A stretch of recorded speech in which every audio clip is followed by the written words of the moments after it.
Before making your application, I would recommend that you do a thorough research on which university is best suited for you and whether or not they are offering the modules that you want to do. Because it's very important, as it is, after all, a 3 or 4 years degree, and you want to make sure that you have done all the research that you needed before coming to university.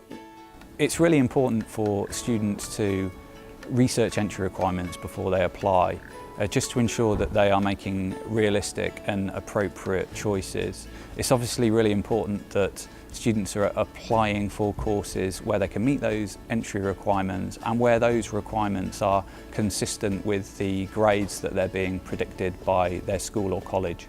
Once I knew what the entry requirements were for each university, I knew what I had to work towards during my A-levels to achieve that.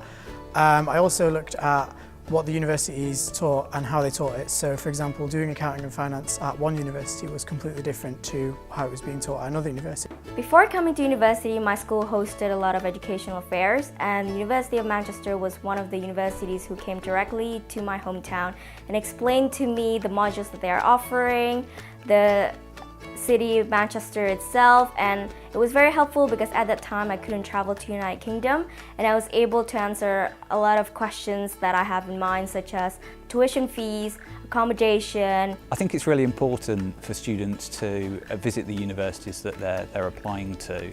Students can do lots of desk-based research, but there's really no substitute to actually coming onto campus, seeing the university's facilities and getting a feel for the place.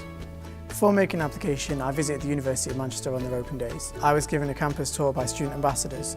I think that this was a really good experience, as I was able to find out more about the student halls, student life, and what it exactly feels like to be a student at the University of Manchester. I was able to meet the professors and the lecturers, and I was able to find out what they teach, why they teach it, and what their specific research interests were.